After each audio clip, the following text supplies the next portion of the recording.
presentation. So Live DMA is a network of live music associations. We gather national organizations that represent venues, clubs, and festivals in Europe. At the moment, we represent over 3,800 venues, clubs, and festivals in 17 countries. And our network is almost 10 years old. And since the creation of the network, we initiated a project which is called the survey. And it's basically data collection on venues, activities, finances, and employment.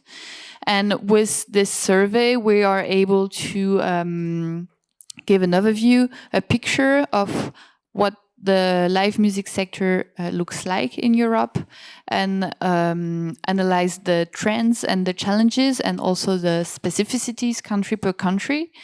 It's an innovative method because it's something that we're doing internally, which means that we train our own members to collect and analyze the data. It's not done by any external party, which means that we own our data and that the venues themselves are able to extract their own data to compare to similar organizations through Europe. It also makes us very independent in the way we provide information about our own sector. As you probably understood from the previous presentation, also done by Suzanne Holman from the European Commission, knowledge about the sector, data collection and observation has become also a political strategy at EU level. Like, we need data and we need information to draft the most relevant policies for the live music sector in Europe. And the way this observation is done is also important to also highlight the values that we have in the network, and especially to promote the diversity of the music sector by protecting the diversity of the live music scene, so from smaller to larger music stakeholders. So I will give the word to Arne, who is our survey coordinator, and today we will especially dig into the impact of the restrictions during the COVID pandemic on the live music venues. And these are brand new members that we just extracted from our data collection platform to give you the sum up of the impact on year 2020 and year 2021. So. Thank you, Audrey. Yes, so it's going to be a bit of a sad story in that sense that I'm going to focus on the decline of audience, of artists, performances, audiences, and income in the last 2 years. Basically, the effects of the COVID pandemic. Maybe before, is it, by the way, possible to have it on the big screen? Or then I'll stand here, then it's even more clear. Like Audrey pointed out, maybe really quickly I want to point out before we dive into the data that the data are average and totals of all the venues in Europe that are part of Live DMA.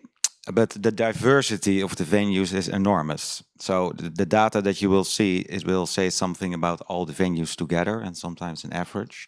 But you should basically realize that there's a diversity in audience capacity, of course. We have really small grassroots venues and also larger venues. But also, and that's more related to the region, the legal status. We have some regions where, for example, Netherlands, Belgium, Switzerland, where almost 100% of the venues has a non-profit characteristics or legal status, administrative format. We have also a few countries that have almost 100% private commercial venues, like Spain, UK, a lot in Germany, Italy, and for the rest of the country, it's a bit mixed. It's private non-profit and private commercial and public. And that's really important related to the COVID pandemic, because of course the private commercial venues, they don't have subsidies. So they're completely depending on the audience income, which was totally disappearing, of course, with the restrictions. So that's good to keep in mind when we look at the data. We made a survey report, as Audrey pointed out, because we were working on data collection already from 2012 or 2013. And there were some countries that had good observation. For example, in the Netherlands, I do that for 15 years myself for the Dutch Association of Music Venues in the Netherlands. But also France, for example, has really good observation, data collection of the venues. And so it took a few years before we had enough data from all different countries to make a really proper survey report. But we managed in 2018-19 to collect enough data from enough different regions to make the survey report. And it's a bit ironic, of course, that it was published, I think, end of January 2020. And a few weeks later, the pandemic started. The data are all based on 2017, but of course a lot of countries also collected data 2018 and 2019 afterwards. So that's not in the report, but we have the data. So we know actually the 2018 and 2019 were quite comparable to 2017. But it increased. It went really well with the sector. So in 2018 and 2019 was the record year ever. There was never so much artist performances, so much audience, and so much income for venues as in 2019. So it was like a superb year. And also when you look at the numbers, it's really, it's almost too much to comprehend. Like, we're talking about almost 1 million artists, live artist performances. I already pointed out the audience capacity. No, I want to say the audience capacity should also realize that over half of the venues is lower than 400 capacity in the whole building. It could even be 1, 2, 3 concert halls. So also the numbers, the so-called grassroots venues are mostly represented in our organization. So let's go to the data. This was, I divided it a little bit in the artistic impact, the social impact, and the economical impact. So what we did, the data from 2017 were based on 2,600 venues, but we had some new members in some regions, but also there was a lot of increase of members in some countries, especially in the UK and in Germany. The number of venues, part of their network, really increased. So I made new extrapolations for 3,256 venues. So these numbers are based on roughly 3,200 venues. Then we calculated the decline of, and then we also put it together for the 2 years. So at the left, you see the percentages.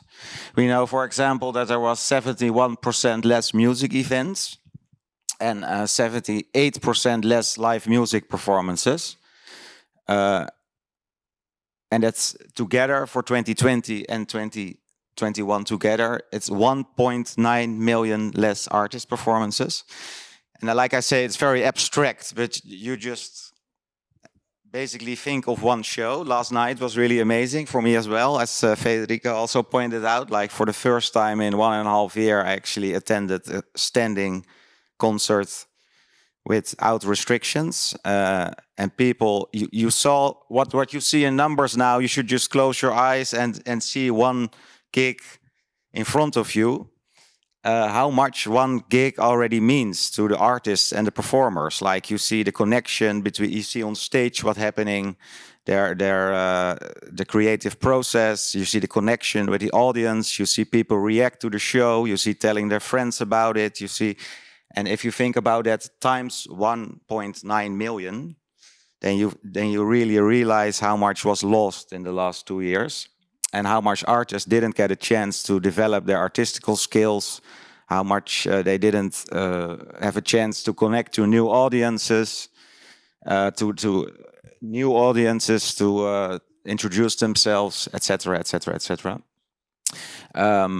I pointed it out as well here. Emerging artists don't meet new audiences anymore. That's also probably the effect for the upcoming few years. You can see it in the financial numbers. The venues have really tough times for, of course, without any income. So they're mostly, we could see it in the numbers. For example, in the Netherlands, when there was an economical recession from 2008 till 2012, that the artistic impact was mainly that the venues were forced to program more safely.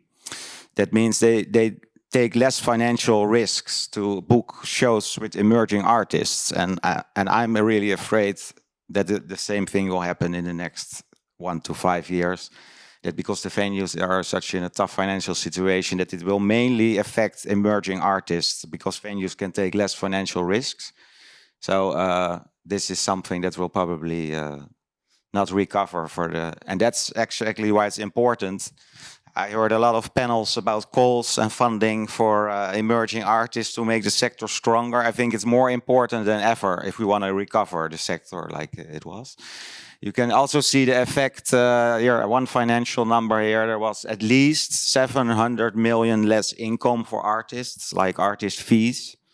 So what you can see also is that in many countries, the support measures were for venues directly to save jobs. That was the main support in most countries. The people that are on the own payroll of the venues, that they can keep their job.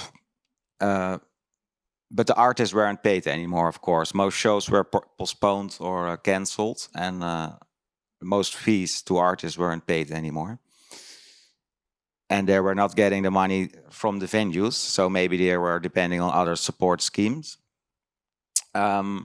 Also good to point out that a lot of venues, it's also in our survey report, there's a lot more of course than here, so I recommend to read it, but we also know that 70% of the music venues do more than live music alone. And it's especially the non-profit and the public venues who do it, but also the private venues. They have artist support, they have rehearsal rooms, they have all sorts of educational, social functions for artists, for audiences. And of course, because they were closed, that was also disappearing. So that was also really a damage for the whole ecosystem. Let's go on because I don't have that much time. If we look at the social impact, then let's focus on the audiences. We see that there were 141 million less audience visits in the last 2 years. So apart from the social effect of that, it's also, of course, related to the income. But also the volunteers' work, I think, is very relevant. You should also know that, especially for non-profit venues all over Europe, 70% of the work is done by volunteers in smaller venues in some regions. We have even 200 venues in our network that are run 100% by volunteers.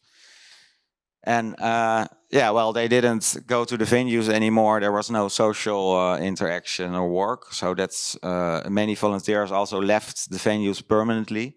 This is one of the first things we hear now back from the venues when the reopening starts. That the first main problem, apart from the money, is the lack of personnel and working force. Because they don't even have enough volunteers and paid employees left, because a lot of people just left the venues, especially the freelancers. When you look at the paid employees, it's the freelancers, the technicians mainly, the stage managers, the light, sound. They were freelancers and they were not rented anymore by the venues. So many people started working in another sector and are not coming back to our sector because they can often make more money also in another sector. So that's really a problem when the full reopening of the venues and even maybe some events can take place just because there's not enough people to manage the production and the bar, etc. So 80% less audience visit. When we look at the unemployment, I already said thousands of permanent jobs are lost. We don't have the exact numbers of this yet because it's a bit complicated, because it's divided, of course, in venue workers on your own payroll of the venues. You have freelancers, you have other rented workers, you have volunteers. But it's also not clear how much will be left after the support schemes stop, because most countries now say the support scheme stopped this fall, and the real effect comes afterwards, because then they need to fire those people that they now can still pay because of the support.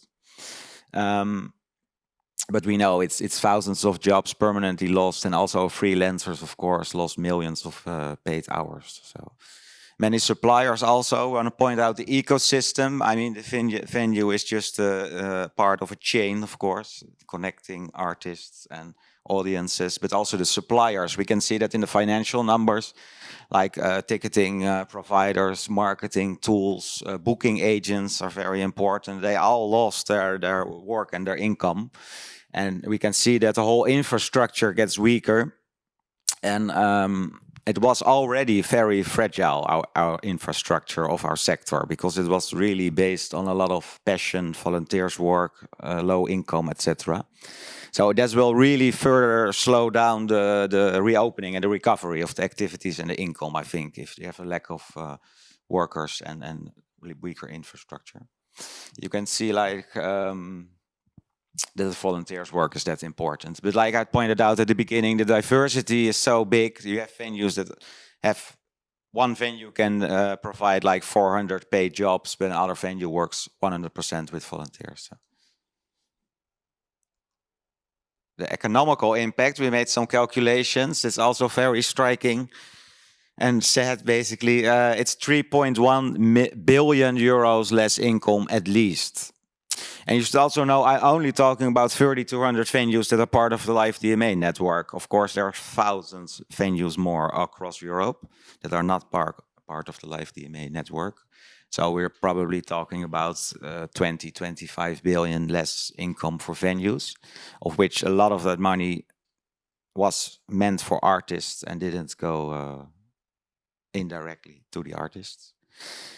We know that at least 1.3 billion euro less ticket sales. Based on that audience, 81% of the tickets sold normally is paid entrance, and only like between 15 and 20% is free entrance. So we can calculate it. It's over 1 billion less ticket sales, and also 1.4 billion less catering sales. The estimated sponsorship and private letting, I'm not sure about the rest of Europe yet, because I only have numbers for 2020 from some countries yet, Netherlands, Finland, and some others. But we know there's an estimated 50% less money also from sponsorship and private letting than our venues normally have. And yeah, again, over 700 million less artist fees. So you should also know the 66% decline is not even that high decline, but that's because of the subsidies. A lot of venues are subsidized by the municipality, for example, if they're non-profit or public. So, and the subsidy were the only part of the income that still went on during the pandemic. So that's the main thing. I think I can show it here. If you have public venues, and public, it means it's run by the government, or it's owned by the municipality of the government. So the half of their income is subsidy, 54%. So then you can understand that most of their fixed costs, they can still pay for it. So if you your employment costs or your housing costs for your accommodation, if you keep the subsidy, even if you have restrictions and there's no audience at all anymore, you have enough income to at least cover the fixed costs to survive. If you see private non-profit venues, it's between, it's 31% subsidy in average, but that really depends on the audience capacity. You have smaller non-profit venues who have mostly 30-40% subsidy of their total income, but the larger non-profit venues, they often have only like less than 10% subsidy. So they're also depending for over 90% of audience income. And then of course you have the private commercial venues. The average is 2% subsidy, but most of the private commercial venues don't have subsidy at all. So they're completely depending on the audience income. You can see in average is 50% from their income comes from food and beverages, selling drinks, but mostly, and almost 40% from ticket sales.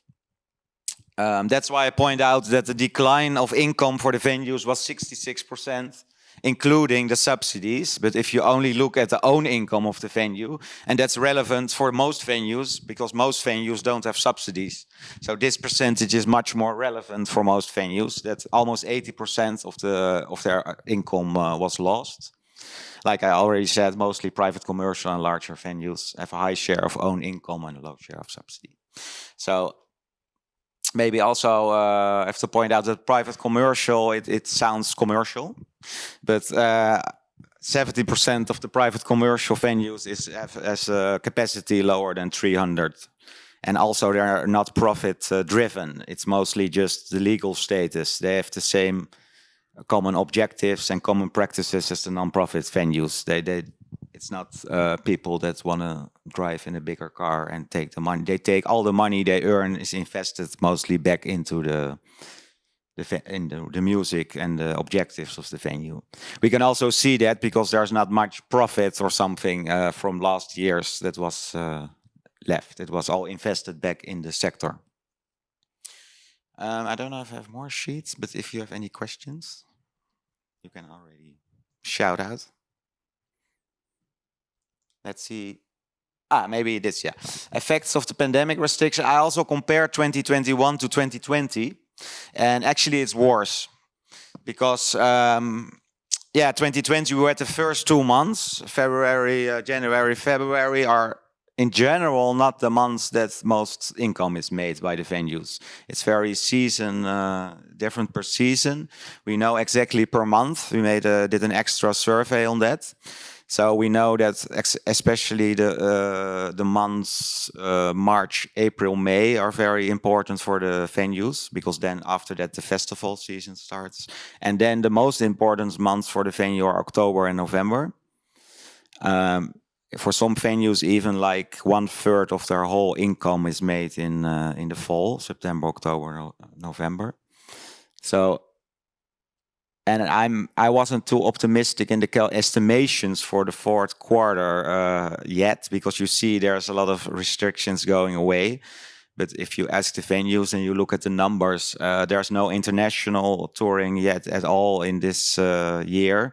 And you should realize that most sold out shows and the shows there where there's made money are mostly international artists often. And because venues have really a high break even often.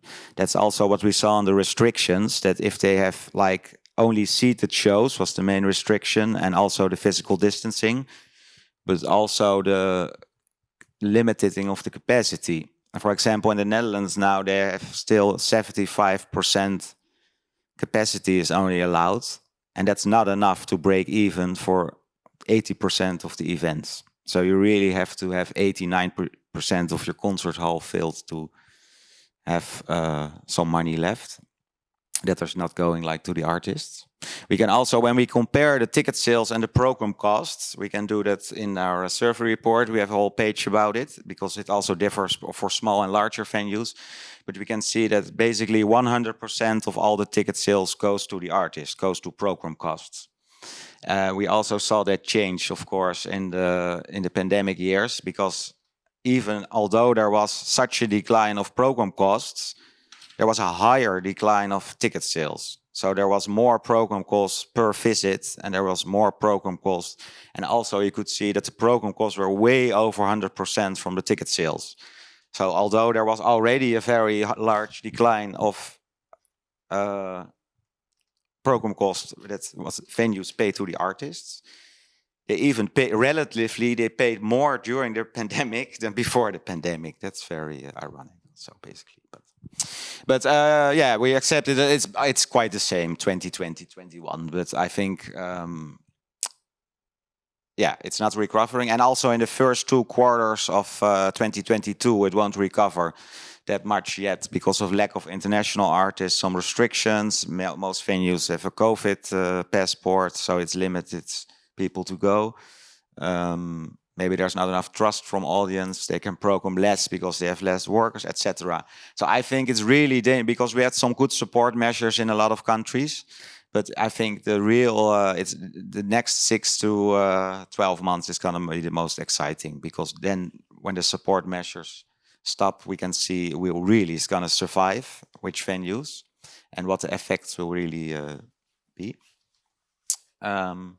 So yeah, we just summarized it in a few conclusions, like many music venues will have negative financial results in both years, especially the venues with none or low share of subsidy because of the dependence on audience income. So we really want to focus and recommend also as Live DMA to not stop support measures, but really look custom-made. The municipalities should look at their own venues. The national government should look at their situation and infrastructure. And because it costs much more money to build it up again. If you now let venues like go bankrupt and disappear, and then I'm sure that in a few years the municipality will think, oh, we want a music venue in our town, and it will cost them 10 times more money to build up this whole venue and infrastructure again. So in that sense, it's a good investment to give a little bit more money now than wait until it's too late. And also, yeah, the government was the one. It's not to blame anyone. Not that governments can are blamed for the COVID, but the governments did limit the audience capacity and the income for the venues. So in that sense, they also have a responsibility to compensate this and to make sure that the venues can survive on short term, and recover on long term. So I think, again, more financial support needed. Need to avoid negative financial results, further loss of jobs, and in worst case, the bankruptcy of the venues. So apart from all the great additional projects for emerging artists and everything that we hear about and the funding, I think the core business should be also supported the most. And I think European projects and fundings they don't give the money for the core business to keep the venue alive. So, but what can help is things like we do now, because this is essential for representation and advocacy work. Because this is European, so it's very abstract. But all these data also work on an individual level for a venue, on a local level. Because if you have 3 venues in a town, and it doesn't matter if it's in Trondheim, Norway, or in Portugal, or in wherever in Europe, you can look at it in a local level, and you can go to your municipality, show the numbers of the venues. You can also do it on a regional level. You can do it on a national level. It gives the individual venues lots of insights in their own numbers. We can benchmark numbers between regions, between cities. So the main goal is representation, and therefore advocacy work. But politicians don't listen to you when you don't back your story up with numbers. But you can, that's our experience also in the last 20 years in the Netherlands. It really helps so much to show the statistics and what you're doing. So I think support for these kind of projects and help best practices sharing, and help venues and networks with representation and advocacy work, that might be the most important on short term, because then they can tell their governments on local and national level for the responsibility and ask for more structural support for the core business of the music venues. And yeah, I see the time is up. So any urgent questions or comments about this? We also will publish a report from this, small report, just a few pages based on this data in a few weeks, probably 2 or 3 weeks from now. So you can find it on the Live DMA website. You can also find this survey report on the Live DMA website. And if there, yes, a question. Going to present the data to the government or something like that? It's presented to every, because the members collected themselves. Is the map? No, sorry. So we collect, for example, in the Netherlands, I collect the data for 60 music venues in the Netherlands, and we use it very actively towards our government, and they do it in all the regions that are part of Live DMA. That's what I'm saying. You can do it on local and national and international level. Do you think there will be a feedback, money feedback? I can already tell it works because we had to prove in the Netherlands every time, based on the data, what support measures were needed. And it really helped a lot in the last 1.5 years because we already had good data. We could make good estimations for the pandemic. And then we, in the Netherlands, we are quite good recognized music venues, and we have a good dialogue with the Ministry of Culture and with the municipalities. And they even came to us, like the Ministry of Culture said, we have these restrictions. What will be the negative financial effect for your venues? Can you back this up with data? So as a survey coordinator for VNPF in Netherlands, all the time what I did last 1.5 year was delivering data to the ministries, and actually they even formed the support measures based on these data, because they're not just giving money. They want to really see what's short, what do you need to survive. So I think it's essential in your dialogue with governments for the support measures. Yeah. Mark?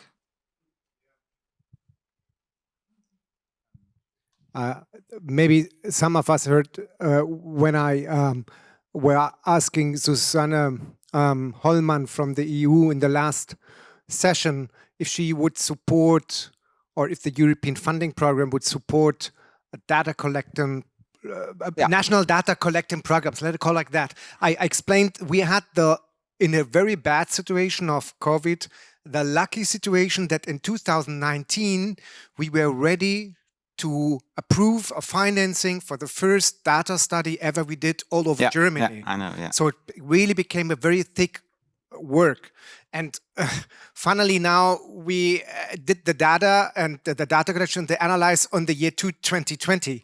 And so it is a very, very important basis for future developments and negotiations with our governments on federal, state and the national government. And if the EU, what I understood, Susanne, with the new program, supports that kind of actions where you maybe have the chance coming out of COVID now and trying to set up EU-funded programs with your national governments to do such kind of analysis in your countries, we might be ready in 2 years to have a very good overview all over Europe. I think, but I'm not really objective in that. But I work for 15 years for the Dutch Venues Association with data, and it's important for most of the things we can do and with the government and projects are based on our data collection.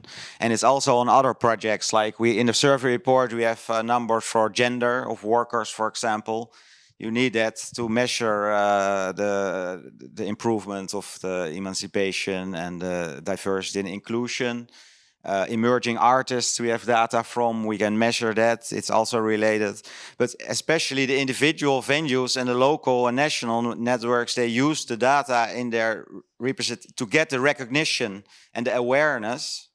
So, Simone? So maybe that's the chance that you coordinate maybe these questions. Yeah, but showing that's why, of course, I agree that a small fund for data observation can lead on long term to like so much more. So it's a small investment that can really help out networks and venues to get awareness, recognition, do the projects better and measure it and stuff like that. So, yeah. I agree with the data, but now that if you don't have it now, for your special situation, because you said and I couldn't agree more that, the moment your local club is bankrupt, it's bankrupt and it will be more expensive and will take longer to build it up again. Do you have some kind of calculation model that one could, for example, use and say, look, this is the example that we have, and we could transfer that for a venue with that size, and this would mean if, you let it down today, you will have to invest that much money in 3 years. I think, if you don't have the data, some kind of models that you could already now use would also be helpful, because I agree, data is important, but if you don't have it at hand for a situation now, something transferable could also work, because we all know these stories, but it's also good if we have these stories backed up with some kind of model calculation. Yeah, it's quite simple, I think, because we know from the type of venues, like a small private venue, we know basically their data and we know the decline, so we exactly know how much less. But it depends a bit on the individual situation of if the venue have their own financial reserves, for example.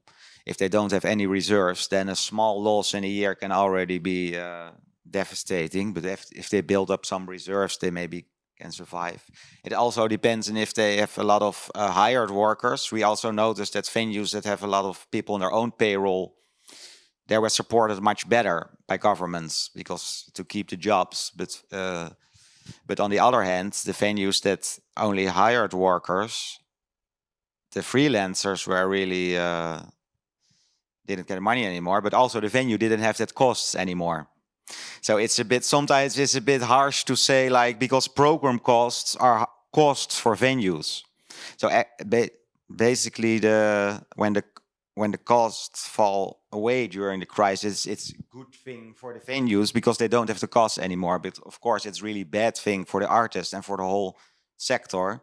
So sometimes it's you really have to just put the income and the cost next to each other and see if you have money left below if you have red numbers or not. But yeah, we can. I think it's a good idea to make more custom-made per type of venue.